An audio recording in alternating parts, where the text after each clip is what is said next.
Shayna Kim. Give it up. Hello? Hi, my name is Shayna. I'm a queer and Korean abolitionist representing Asians for Black Lives. We're here today marching with Lavender Phoenix, Gabriella Oakland, and the Alliance of South Asians Taking Action. A4BL is not an organization, but we are organized. We are a diverse group of Asian voices based in the Bay Area who have come together to respond to calls from the movement for Black Lives and show up in solidarity with Black liberation here and everywhere. More than 55 years ago today, the legendary Dr. King stood in Riverside Church condemning the American wars in Southeast Asia. His powerful legacy of anti-imperialist and anti-capitalist teachings are often overlooked, just as the risks and consequences of his criticizing the state have been ignored. Dr. King called the US government the greatest purveyor of violence in the world today, reminding us that, quote, a nation that continues year after year to spend more money on military defense than social uplift is approaching spiritual death. He fought as hard to end poverty here in the US as he did to end US wars abroad. He recognized that Black liberation at home is entirely intertwined with international freedom and that all violence is state violence. The same forces that Dr. King struggled against generations ago are still alive and well today. As we witness the US continue its warmongering and imperialist agenda, we witness state terror at home in real time. In 2022, police in the United States killed 1,176 people, the most ever. A disproportionate number of people killed by police are Black, and as much as half have a disability or were experiencing a mental health crisis at the time of their murders. In Massachusetts a few weeks ago, on Wednesday, January 4th, Cambridge police murdered a young 20-year-old Bangladeshi student, Sayed Faisal, who was in distress and experiencing a mental health crisis.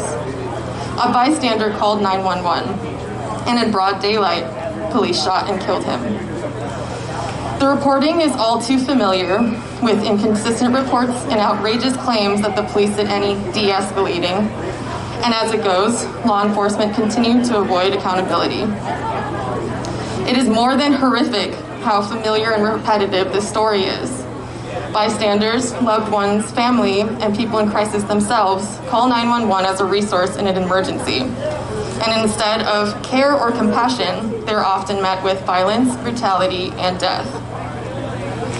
After the murder of Faisal, protesters in Bangladesh have pointed out the hypocrisy of the United States, that the US condemns human rights violations in other countries while the police kill more than 1,000 people a year right at home. As a Korean person with family from north of the 38th parallel, I intimately understand this hypocrisy, and it deeply motivates me showing up here today. I'm a survivor of suicide and carry a stigmatized diagnosis, and people closest to me live with similar pathologies and distrusts of the state. Many have been abused and traumatized by psychiatric institutions. Some have been brutalized by police when they have been called. And I've witnessed the ways institutions and systems disproportionately harm our people. Many of my loved ones, including myself, have only truly been able to survive by the life and love offered by community care. I've been a part of Mental Health First in Oakland since 2020. Mental Health First is a model for non-police response to mental health crises, guided by the principle that police should never be involved in crisis care. And that people with lived experiences, people who have, out of necessity, learned the skills in de-escalating crisis situations outside of what's offered by the state, should be the ones leading what crisis support looks like. Through this work, I've begun to understand the phrase, building the boat as we sail it. Often there aren't solutions available, and it's up to all of us to come up with something that works and saves lives. The state will not provide the love and community care we desperately need and deserve. By acknowledging the impacts of capitalism, colonialism, and white supremacy, we start conversations and relationships with our community with the level of trust necessary for real crisis support and care. This work requires imagination, dreaming, and the art of building safety together. To follow Dr. King's leadership, we act in solidarity, not sacrifice. And to honor Dr. King's life and legacy, we continue to fight state terror here and everywhere.